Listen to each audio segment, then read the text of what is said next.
안녕하세요. 나타샤의 책 여행입니다. 책 읽기 편안한 시간 보내고 계시죠? 오늘은 정경린 소설 염소를 모는 여자를 읽어보겠습니다. 이 책에는 염소를 모는 여자 외 7편의 소설이 실려 있습니다. 정경린은 하나의 삶 속에 파고 들어가 그 삶을 지배하고 있는 운명을 발견해냅니다. 그리고 그 세상으로부터 고립되어 있는 삶을 세상의 다른 삶 속으로 끌어들입니다. 사람들은 저마다 다른 운명을 지니며 동시에 하나의 운명을 공유합니다. 나타샤의 책 여행. 이 책에 수록된 글 중 앞마당이 있는 가게집 풍경을 들여다보러 떠나봅니다. 앞마당이 있는 가게집 풍경. 드디어 미국에서 고모가 왔다. 고모가 귀국하는 것은 지난 겨울부터 이미 예고된 일이었다. 고모가 어떻게 미국까지 갔느냐고 묻자 할머니는 장죽에 담뱃가루를 꼭꼭 눌러넣고 불을 피워 연기를 길게 빨아들였다가 내품고 난 후 대답하셨다. 삼촌 머리를 깨고 혼날 것이 무서워서 계속 도망가다 보니 미국까지 간 것이라고. 나는 20살이었던 한 처녀가 달게드는 남동생의 머리를 깨고 울면서 철로 굴다리를 지나 넓은 들판을 지나 강을 건너 바다를 건너 한없이 걸어가는 것을 그려보았다. 나도 길을 잃어보아서 알 수 있었다. 길은 얼마나 다른 곳으로 우리를 실어갈 수 있는지, 길에 나서기만 하면 얼마나 먼 곳까지, 얼마나 다른 곳까지 다다를 수가 있는지. 고모는 상상했던 곳과는 달리 금발도 아니고 푸른 눈도 아니었다. 온물이라도 들인 듯 윤기가 흐르는 머리카락은 칠흑처럼 검었고 피부도 일부러 태워서 우리보다 더 검었다. 그리고 키가 무척 컸다. 곁에서 걸으니 마른 장대같이 긴 다리만 보였다. 그렇게 키 큰 사람과 나란히 걷기는 처음이었다. 고모는 엄마 아버지의 방을 혼자서 사용했다. 고모는 트렁크에서 꺼낸 옷을 방바닥에 아무렇게나 펼쳐놓았다. 고모의 옷들은 한 번 본 적도 없는 바다를 생각하게 했다. 거의가 아주 작은 물결 색깔의 옷들이었다. 소매가 없는 위독과 엉덩이만 가리는 미니스커트, 얼기설기 엮은 끈으로만 등을 가린 실로 보기엔 난처한 옷들이어서 전부 해수욕복같이 여겨진 까닭이었을 것이다. 고모는 비눗물을 대강 뺀 끈끈한 머리카락을 엉덩이까지 풀어내리고 송중이 같은 인조 속눈썹을 붙이고 엄마 표현에 따르면 가랑이만 용케 가린 비단 원피스를 입고 굽 높은 나막신을 신고 친척들에게 인사를 다녔다. 고모는 아버지께는 미제 카메라를 선물했고 삼촌에게는 선글라스를, 엄마와 숙모에게는 속이 훤히 비치는 소라색과 분홍색 잠옷을 선물했다. 할머니에겐 아무것도 안 주는 것 같았고 우리에게도 주지 않았다. 고모는 우리가 마루를 닦는다면 3원을 주겠다고 했는데 1원짜리라면 우리 집 가게방에 굴러다니는 형편이라 아무도 고모에게 고용되지 않았다. 그 일로 인해 나는 갑자기 고모에 대한 호기심이 시들해졌다. 엄마 말대로 고모는 추책스런 미국 거지일지도 모른다는 느낌이 들었다. 고모는 남편 토미의 사진을 보여주었는데 이목구비도 분간하기 어려울 지경으로 지독한 흑인이었다. 할머니는 말없이 사진을 제쳐놓았다.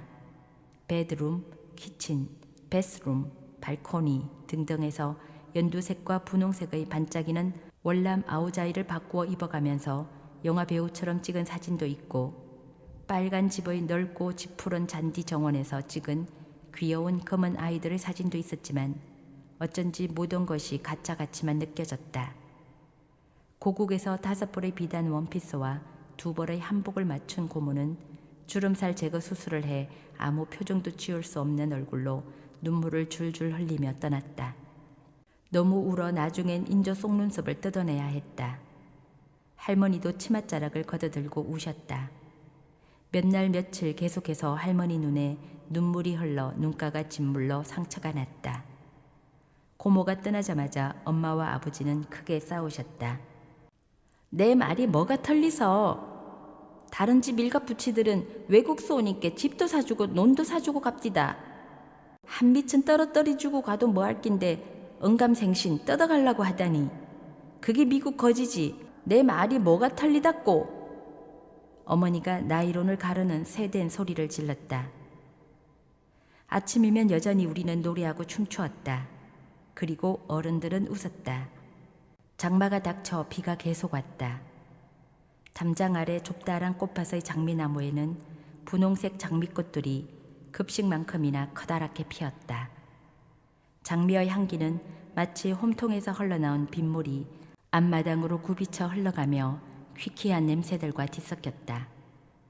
호라비 장씨는 다리공사가 쉬어서 아들을 데리고 매일 미꾸라지를 잡으러 다녔다. 그 작은 남자아이는 소쿠리를 머리에 눌러쓰고 긴 양은 바켓스를 따그르르 끌며 따라 나섰다. 미꾸라지는 많이도 잡혀 장에 갖다 내고도 지천이라 매일 우리 집 대야에 부어주었다. 엄마는 내게 젖은 텃밭에서 방아잎을 뜯어오라 하고 미꾸라지를 기름에 대굴대굴 떡거 매일 추어탕을 끓였다. 그해 여름 우리 식구는 추어탕에 질려 그 후 몇 해 동안 아무도 추어탕을 다시 먹지 못했었다. 원리맞음에는 비가 내리 퍼붓는데도 이따금 앞마당에 내던져졌다. 두 사람은 온몸에 뻘을 묻히고 레슬링 선수처럼 뒤엉켜 싸웠다. 만약 원리마제가 창고에서 갈고리만 내어오지 않았더라면 아지매가 이겼을 것이다. 맞아본 놈은 팰 줄도 안다고 까딱하모 올림떼기 이기겄다. 엄마가 중얼거렸다. 여편네가 빡세게 굴면 얻어맞게 되는 법이다. 저리 머리를 뱀대가리처럼 고추 세우니 사흘들이 매타자길 밖에. 지집은 그저 연해야 되는 게야. 죽을 죄를 지어도 다소곳하게만 굴면 빠져갈 구멍이 생기는 것을. 지집이 뭐를 믿고 저리 빡센지. 전년이 사나 열 잡아먹을 지집이다. 할머니가 그렇게 중얼거리며 산 너머 고향 마을에 다니러 나가자 엄마가 대문간으로 고개를 내밀며 톡 쏘았다. 뻣뻣한 년들 매타작감이면 저 할마씨는 벌써 맞아 죽고 남지도 않았겠네. 장대비가 몹시 쏟아지던 토요일 오후 일찍 퇴근한 아버지는 문계장 집에 나를 데리고 갔다. 아버지는 오토바이를 타지 않고 우산을 받고 앞서 걸었다. 나는 우리 집에서 아버지와 유일한 한패였다. 내가 더 어렸을 때는 아버지는 나를 데리고 다방에도 자주 가셨다. 나를 푸른 이끼가 잔뜩 낀 수족관 옆에 앉히고 친구와 톡톡 치며 이야기하고 담배를 피우고 하하 웃었다. 다방 아가씨들이 몰려들어 내게 말을 시키고 아버지 이름을 묻기도 하고 육아를 주기도 했다. 아버지는 다방에 올라갈 때 내 손을 잡고 천천히 좁은 나무 계단을 올라갔던 것과 달리 내려올 땐 언제나 나를 번쩍 안고 우르르 뛰어내려 오셨다. 어쩌면 아버지는 그때 작은 연애를 하고 있었는지도 모르겠다. 나는 신발도 다 빠지고 치마도 다 젖었지만 아버지와 걷는 기분에 우쭐해져서 팔랑팔랑 따라갔다. 아버지는 내가 길을 잃었던 그 골목과 같은 비슷비슷한 대문들과 골목들을 지나 한 대문을 밀고 들어갔다. 그 골목의 집들은 더구나 똑같아 보였는데 아버지가 대문을 민 곳은 세 번째 집이었다. 둥그런 큰 정원을 지나 복숭아꽃과 채송화가 무리져 피어있는 담장가를 돌아가니 예쁜 별채가 나타났다. 수도가에 붉은 다알리아 떼가 허리가 휘어질 듯 피어있었다. 자세히 보니 정말 허리가 휘어져서 끈으로 묶어놓은 상태였다. 그리고 활짝 열린 문의 방 안에서 발을 젖히며 문계장이 나타났다. 끝이 소라처럼 오므려진 검은 머리카락을 눈부시게 흰 리본으로 묶고 흰 원피스를 입고 있었다. 안경을 쓴 얼굴도 박속처럼 희었다. 그리고 들어올린 두 손 위에는 그 모든 것보다 더 흰 수건이 들려 있었다. 나는 아버지를 올려다 보았다. 아버지는 입을 다물고 한 대 맞은 사람처럼 문계장을 보고 있었다. 발이 처진 방 안은 이제 막 물을 간 어항속처럼 맑고 고요했다. 문계장은 아버지께는 커피를 드리고 나에겐 사이다를 주었다. 그리고 잘 닦인 안경 너머로 나를 빤히 보았다. 입가에 장난기 어린 미소가 가득 고여 있었다. 나는 어찌해야 할지를 몰라 그녀를 향해 짧게 웃었고 수포들이 달라붙은 유리잔을 보다가 방 안에 있는 또 하나의 방을 가리고 있는 레이서 커튼을 보다가 했다. 꽃 모양의 같은 모티브를 여러 개 이어짠 노란색 커튼이었다. 커튼 너머의 방은 어둡고 서늘해 보였다. 실내되게도 나는 사이다를 마지막 한 방울까지 다 마시고 칵 트림을 한 후 한 차례 후더덕 떨기까지 했다. 전에 받은 선물에 대해 고맙다는 인사를 해야 할지 어쩔지 고민에 빠져 있는데 문계장이 내 손을 이끌고 서서 방 가운데에 큰 비중을 차지하고 놓여있는 피아노 뚜껑을 열었다. 그리고 내가 피아노를 둘러싼 레이스와 까마귀처럼 검고 새 이빨처럼 흰 금반들에 대해 감탄할 사이도 없이 띵 하고 눌렀다. 여자는 피아노도 칠 줄 알아야 하는 거야. 그래야 교양 있는 교수지. 나는 아버지의 명령에 따라 일주일에 3번 문계장 집에 가서 피아노를 배웠다. 뻐꾹 뻐꾹 봄이 가네. 뻐꾹이 소리 잘 가란 인사. 복사꽃이 떨어지네. 나는 빗소리에 섞이며 노래하고 피아노를 쳤다. 문계장의 품에서는 비온 뒤 풀밭을 지나올 때 나는 풋내가 났다. 내 등 뒤에 가만히 설 때나 팔을 뻗을 때나 나를 가만히 쳐다볼 때도 나는 문계장이 자리를 비울 때면 피아노를 치다 말고 잠깐씩 노란 레이서 커튼이 쳐진 또 하나의 속방을 바라보았다. 이상하게도 그 방 안에 무엇인가가 숨어 있을 것만 같아 가슴이 두근거렸다. 이를테면 아버지가 자주 잃어버린 라이터덜이나 손수건, 심지어 엄마가 귀신 곡할 노릇이라며 온 장롱을 다 뒤지다 결국 못 찾고만 아버지의 봄 점퍼도 그 방벽에 걸려 있을 것만 같은 두려움과 어쩌면 지금 이 순간 아버지가 숨어 있을지도 모른다는 안타까움이 몰려와 두 눈을 꼭 감아버리곤 했다. 문계장은 곶갈 양과도 사두었다가 내어주고 사이다도 늘 한 잔 가득 부어주었다. 이렇게 빨리 배우는 아이는 없을 거라며 기뻐했고 내가 피아노에 재능이 있다고 말했다. 그리고 내가 영리하며 손도 참 예쁘다고 했다. 사실 나는 손이 예쁘다는 말을 늘 들었다. 아버지를 닮아 시골 아이 같지 않게 피부가 희고 긴 손가락을 가진 것이다. 이것만 해도 엄마를 닮지 않아 얼마나 다행인지. 나는 아직 인생을 몰랐지만 엄마처럼은 절대로 되지 않으리라는 결심만은 이미 확고했다. 엄마처럼 산다면 살아볼 필요도 없으며 심지어 자라볼 필요조차 없을 것이었다. 내 결심도 모르는 채 엄마는 내가 맏딸 노릇을 하지 않는다고 욕을 퍼부어댔다. 그러나 어떤 핍박을 받는다고 해도 나는 절대로 맏딸 노릇을 받아들이지 않을 작정이었다. 맏딸이란 내 의지로 된 일이 아니었고 엄마가 줄줄이 동생을 두어서 된 일이니 나로선 거부할 자유가 있었다. 나는 아무도 몰래 일기장에 썼다. 나는 공주처럼 살 테야. 문계장은 피아노를 친 후에 꼭 손을 씻고 내게도 양은 대야에 물을 담아주었다. 나는 문계장이 가랑파 같은 희고 연한 손을 씻을 때면 밤마다 동전을 세어 묶다가 잠드는 엄마를 떠올렸다. 엄마는 을에 동전을 쥔 채로 졸다가 다 못 센 동전들을 장롱 밑에 밀어놓고 잠들어 버리곤 했다. 손도 씻지 않고. 문계장이 나의 엄마였다면 얼마나 좋을까.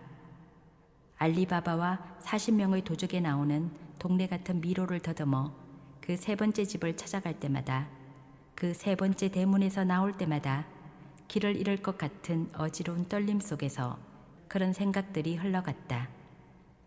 어느 날이었다. 그날 엄마는 갑자기 우리 자매 모두를 읍내 목욕탕에 데리고 가 깨끗하게 씻겼다.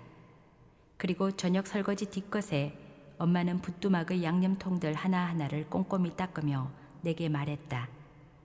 나는 발끝을 들었다 내렸다 하며 행군 그릇들을 선반에 포개어 올렸다. 네 문계장 좋채? 응 좋아. 얼마나 좋노? 맨날 야단만 치는 이 엄마보다 100배 1000배 좋채? 나는 대답 대신 엄마가 자꾸만 닦고 있는 양념통들을 쳐다보았다. 양념통에는 깨소금과 고춧가루, 잔소금 등이 이제 막 새로 담은 듯 소복소복 담겨 있었다. 와 말을 안 하노? 그건 와 묻노? 니는 네 아버지하고 속이 똑같으니까 물어보는 기다. 문계장 좋체? 교양 있고 멋쟁이고 양순하고. 엄마의 기미지고 붉은 얼굴이 더 붉어진 것 같았다. 엄마가 없을 때는 네가 동생들 잘 돌봐야 된다. 마지는 엄마 대신인 거 알제? 엄마 어디 가? 예사스런 당부 같지 않아서 나는 겁이 덜컥 났다. 낮에 목욕탕에 갔을 때도 이상했었다. 동생들이 말썽을 부리고 때를 씻지 않겠다고 울거나 칭을 대는데도 엄마는 양재기 밟는 소리를 내지 않고 앞이 흐릿한 열기 속에서 긴 한숨만 내쉬었다. 엄마는 상같이 부른 배를 안은 채 끝까지 입을 꼭 다물고 뽀드득 소리가 나도록 한 명 한 명 시키기만 했던 것이다. 아버지가... 나는 말을 꿀꺽 삼켰다. 아버지가 문계장과 결혼하겠다고 선언했는지도 모른다. 그러면 엄마는 어떻게 해야 할까? 나는 가슴속 어느 부분이 녹슨 칼에 베이는 듯 아팠다. 엄마는 배가 턱에 닿을 듯 부풀어 있었다. 엄만 왜 자꾸 아이를 낳아? 나는 느닷없이 잔뜩 볼멘 소리를 했다. 네 아버지가 갓난아이를 좋아하니께. 그래도 아기가 그럴 때까지는 집에 좀 붙어 있어 주니께. 사람들은 내가 아들 욕심이 있어서 아이를 낳는다고 여기겠지만 꼭 그런 것만은 아니다.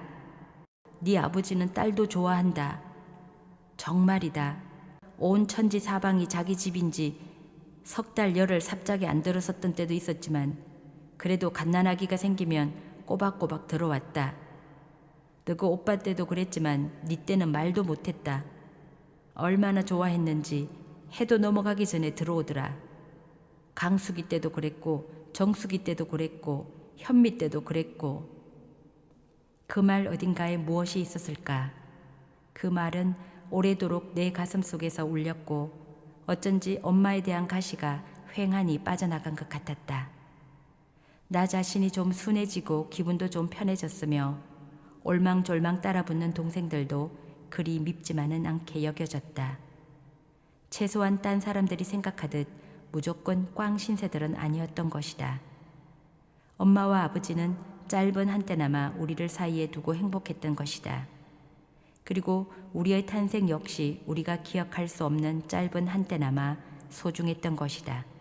한밤중에 엄마가 대문을 열고 나가버릴까봐 귀를 기울인 채 몇 날이나 잠을 못 이루었다. 그러나 다음 날에도 그 다음 날에도 나는 엄마의 도마질 소리에 놀라 잠이 깨곤 했다. 그리고 잠산에 매를 썼나. 식구대로 안 깨우면 못 일어나니 어쩌고 저쩌고 하는 양재기 밟는 소리 같은 엄마의 잔소리에 안도감을 느끼며 길게 기지개를 켰다. 장마가 길어 거의 40여일이나 계속되었다. 어느 때는 사흘이나 계속해서 장대비가 온 적도 있었다. 뚝이 터지면 산속에 있는 중학교로 피신을 해야 한다고 잠결에 어른들이 두렁거리는 소리를 들었다. 장마 동안 우리는 춤추고 노래하지 않았다. 앞마당은 물이 잘 빠지지 않아 뻘밭이 되어버렸고 아침마다 비가 와서 다들 자기 집 부엌 안에서 세수를 하고 잠시 앞마당을 멀거니 보다가 들어갔다. 대신 지렁이와 집 달팽이가 마당가 시멘트 담벽을 타고 오르거나 장독간을 거닐었다. 어느 날은 장독바닥에 뱃만큼이나 긴 지렁이가 허옇게 부풀어 뒤집혀 있기도 했다. 마당가엔 골풀과 비름 따위의 풀들이 솟아났고 매화나무와 복숭아나무에는 가지마다 푸른 열매가 빽빽하게 붙어 불쑥불쑥 자라고 있었다. 어른들은 비가 너무 많이 와서 과일이 다 맛이 없을 거라고 쓴 입맛을 다셨다. 한밤중에 마침내 엄마가 아기를 낳았다. 아침에 마루에 나가니 할머니가 생쌀과 미역과 돈을 올린 삼신상에 촛불을 켜고 빌고 있었다. 할머니는 빌기를 끝내자 산모방에 상을 들이밀고 돌아 나왔다. 나는 아이가 궁금하여 문 앞에서 얼쩡거리고 있었는데 물이 엎질러져 새어나오는 듯한 낮은 흐느낌이 들려왔다. 흐느낌은 굽이치며 점점 커졌다. 그것은 불어난 피처럼 내 몸속으로 굽이쳐 흘러왔고 여러 마리 짐승의 울부짖음으로 변해갔다. 꼼짝 못하고 못 박힌 듯 그 자리에 서 있을 때 나는 고통이나 기쁨 또 슬픔이나 알 수 없는 두려움 같은 것들로부터 엄마와 내가 아직 분리되지 않은 한 몸이라는 것을 느꼈다. 나는 고통에 휩싸여 울기 시작했다. 마치 내가 엄마 자신의 눈물이기라도 한 것처럼. 실제로 이 삶은 엄마에게 너무나도 부당했다. 너무나. 내가 방 안으로 들어가자 엄마는 자리에서 벌떡 일어나 곁에 있던 빗자루로 삼신상을 두드려 부수기 시작했다. 온 방에 생쌀이 튀어 흩어지고 촛불이 넘어지고 마침내 상다리가 부서졌다. 엄마는 또 딸을 낳은 것이었다. 나는 엄마가 잠든 뒤 살금살금 방을 치웠다. 망가진 빗자루와 부서진 판, 상다리와 촛 따위를 주워내고 걸레로 흩어진 쌀을 쓸어 모았다. 방 안 공기는 물을 끓여 닭을 잡았을 때처럼 후텁지근하고 비릿했다. 아기는 낡은 포대기에 아무렇게나 쌓여 숨소리 하나 없이 자고 있었다. 새의 다리보다 더 가늘게 느껴지는 다리와 밀가루로 만든 것 같은 작은 발이 낡은 포대기 사이로 비어져 나와 있었다. 나는 걱정이 되어 배에 귀를 대어 보았다. 아이가 빨갛고 작은 얼굴을 찌그러뜨리며 하품을 했다. 그러자 저절로 웃음이 나왔다. 아버지도 이 모습을 본다면 저절로 웃음이 나올 것이 틀림없었다. 비록 엄마가 삼신상을 부수었어도 엄마가 했던 말을 나는 굳게 믿고 있었다. 엄마가 또 딸을 낳았어요. 나는 말을 해놓고 비참한 기분에 휩싸였다. 나는 왜 다른 어른들이 말한 대로 또라고 말하고 있는 것일까? 내 엄마와 내 동생에 관해서 나는 스스로에게 불만이 차올라 생각지도 않게 왼쪽 끝 가장 낮은 음의 피아노 건반을 꾹 눌렀다. 나는 너무 큰 울림에 놀라 얼른 손을 뗐다. 피아노 의자에 나란히 앉은 문계장도 그 갑작스런 울림에 놀란 것 같았다. 예쁘니? 예, 굉장히 예뻐요. 나는 문계장이 만회할 기회를 준 데 대해 감사하는 마음이었다. 너보다도 더? 예, 우리들 중에서 제일로 예쁜 애가 될 것 같아요. 물론 그 말을 하기 전에 나도 오래 망설였다. 그러나 나는 말해버리기로 했다. 왜냐하면 아버지는 엄마의 장담과 달리 아직도 집에 빨리 들어오지 않거니와 걸핏하면 외박을 하고 있었기 때문이다. 우리 아버지와 결혼하실 거예요? 뭐? 눈을 깜빡이며 나를 보고 있던 문계장의 얼굴이 점점 빨개졌다. 누가 그런 말을... 나는 아무 대답도 할 수 없었다. 사실 누가 그런 말을 한 적은 없었으니까. 문계장은 화가 난 것인지 괴로워하는 것인지 알 수 없는 얼굴로 멍하니 앉아 있다가 피아노 건반들을 천천히 눌렀다. 마치 자신의 내부에 무언가를 묶어둔 어떤 이염새들을 단속해 보는 듯이 그것들을 다시 한번 힘껏 빗걸어매는 듯이. 넌 영리한 아이야. 하지만 넌 아직 아무것도 몰라. 네가 느낀 것이 사실이기는 하지만. 그러나 나와 박 회장님은 결혼하지 않아. 아버지는 누구와도 새로 결혼하지 않는다. 왠지 아니? 이 세상에서 사모님보다 더 박 회장님을 사랑하는 여자는 없기 때문이야. 어떤 사랑도 어떤 여자도 사모님에 비하면 5, 6월에 잠시 흩날리는 눈발에 지나지 않게 되지. 이내야, 너 이제 여기 오지 말아라.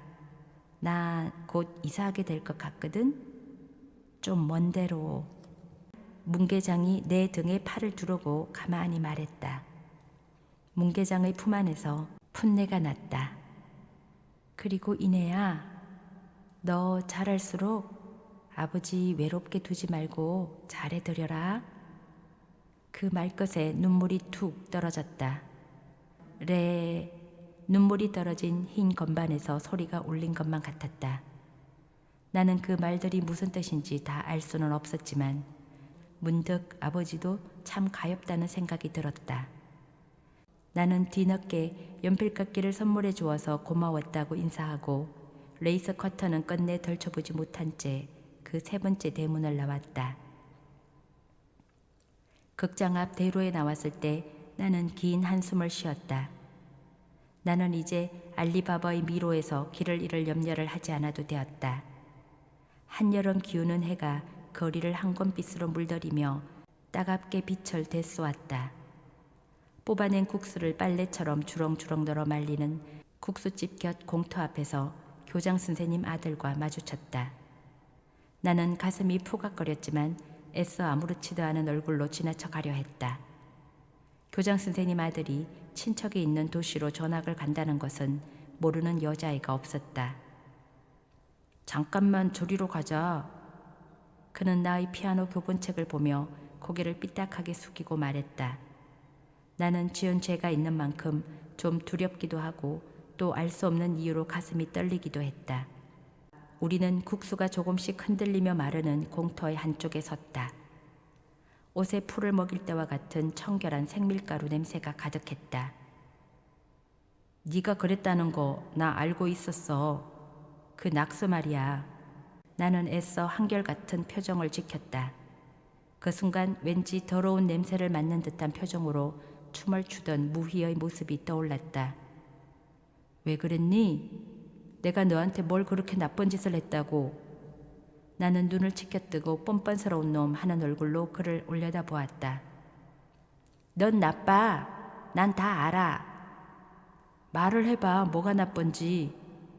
넌 무용반 여자의 모두를 다 손을 잡거나 입을 맞추고 껴안으려고 했고.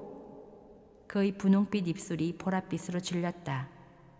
절대로 그건 아니야. 뭐가 잘못된 거야. 난 너에게 밖에는 그러지 않았어. 너를 기다렸을 뿐이라고. 정말이야. 정말이야. 이번엔 내가 질릴 차례였다. 그는 너무나 완강하게 작은 이마에 핏줄을 세우며 결백을 주장하고 있었다. 사람들이 노여워하는 눈초리로 힐끔거리며 지나갔다. 절대로 아니야. 나는 곧 떠나. 한 번씩 오겠지만 네가 날 그런 놈으로 보면 난... 이제 그의 얼굴은 빨갛게 열이 올랐다. 내 말을 믿어. 차라리 그날 내가 한 짓을 사과하라면 하겠어. 하지만 다른 건 아니야. 잘못된 거야. 나는 그를 빤히 쏘아보았다. 그의 눈속이 갓 씻은 유리처럼 빛났다. 그의 말이 진실일지도 모른다는 생각이 들었다. 계집애들이 게임을 하기 위해서 만들어낸 말이었는지도 모른다. 먼 곳으로부터 아득히 벌어의 붕붕거림이 들려왔다. 넘어져 잘릴 것만 같았던 가시나무의 흰 꽃들도 다시 피어났다. 나는 희미하게 웃었고 그도 내 미소를 알아보았다. 화해가 된 우리는 나란히 국수가 마르는 공터를 나와 각자 가던 길로 폴짝폴짝 달려갔다. 나는 햇빛 속에서 날려가는 비눗방울들을 보았다. 나는 내가 느끼는 감정의 이름은 아직 몰랐으나 집까지 한 번도 쉬지 않고 폴짝폴짝 날개짓을 하듯 달려갔다. 숨이 하나도 차지 않았다. 할머니가 저녁 준비를 할 동안 멸치를 까며 가게를 보았다. 아기와 함께 아직 누워있는 엄마에게 가서 문계장에게 들은 이야기를 해줄까 말까 망설이며 멸치를 까느라 고개를 숙인 채여서 나는 들어오는 손님을 눈여겨보지 못했던 것 같다. 그들은 진열판에 놓인 과자를 한 봉지 쥐고 돈을 놓고 나가버렸는데 나는 지폐를 쥐고도 한참 만에야 그들이 그스럼 돈도 받지 않고 갔다는 사실을 깨달았다. 거리에는 한여름의 지는 햇볕이 더욱 뜨겁게 비치고 있었다. 황금빛을 받으며 먼지가 있는 신장로를 두 사람이 걸어가고 있었다. 손을 꼭 잡은 작은 아이와 여자였다. 나는 뭔가 좀 이상하다고 여기면서도 그들을 소리쳐 부르며 따라갔다. 분명히 소리가 들릴 텐데도 그들은 둘 다 돌아보지 않았다. 나는 가슴에 독침이나 수류탄을 품은 간첩일지도 모른다는 상상에 몸이 오싹해졌다. 그들은 잔뜩 먼지를 뒤집어 쓴 늙은 버드나무 앞에 이르자 갑자기 뒤로 돌아섰다. 나는 주춤주춤 다가가 돈을 건네었다. 손님은 살을 찢고 빼내기라도 하듯 힘겹게 손을 내밀었다. 피가 배어난 누런 천에 감긴 손가락은 3개밖에 없었고 그나마 잔뜩 오그라붙어 있었다. 그러고 보니 여자는 더운 여름인데도 때가 낀 긴 블라우스를 입었고 검은 털 실모 폴로로 얼굴을 반 이상 가리고 있었다. 눈썹이 불에 거울린 듯 듬성듬성했고 눈에는 눈곱이 잔뜩 끼어 있었다. 머리카락 끝이 번개가 치듯 쭈뼛했지만 나는 가속도로 몰려오는 아득한 두려움을 다스리며 태연하게 그 손 위에 잔돈을 올려주었다. 쥐기 쉽도록 그리고 떨어지지 않도록 세 개의 손가락 안에 단정하게 놓았다. 누런 천에 감긴 손이 바르르 떨고 있었다. 머리를 함부로 자른 여자아이의 모루 같은 눈이 나를 올려다 보았다. 손님은 어린 내게 3번이나 깊숙이 머리를 숙여 인사를 했다. 들판 끝머리에서 기차가 기적을 길게 울리며 불 속으로 들어갔다. 어떤 순간은 그것 자체가 곧바로 영원이 되는 때가 있다. 마치 유성이 우리 가슴에 떨어지는 순간처럼 검은 털실 머플러로 얼굴을 가린 손님은 천천히 몸을 돌려 아이의 등을 밀며 다시 발을 끌기 시작했다. 서쪽 산에서부터 황금빛이 부채처럼 펴진 신장로 끝에서 완행버스가 금빛 먼지를 일으키며 달려오고 있었다. 그것은 내가 누군가에게서 감사를 받은 첫 번째 사건이었다. 나는 그 순간 내 손에 뻗쳤던 그 신비한 고요와 가슴이 확장되는 듯한 어른스러운 느낌이 바로 사랑하는 마음이라는 것을 어렴풋이 느꼈다. 나는 나 자신을 위해서 그리고 동생들을 위해서 정말로 엄마가 아버지를 기쁘게 하기 위해 아이를 많이 낳았기를 빌었다. 그리고 이제라도 아버지가 기뻐하시며 아기가 걸어 다닐 때까지만이라도 집에 빨리 들어오시기를. 그래서 밤에 엄마 대신 동전을 세워 묻고 언젠가처럼 우리와 씨름을 하고 그리고 꿈속에서 본 것처럼 튼튼한 팔로 아기를 공중에 들어 둥게둥게 흔들어 주기를. 장마가 끝난 뒤에도 우리는 더 이상 아침에 춤추고 노래하지 않았다. 삼촌이 없었기 때문이었다.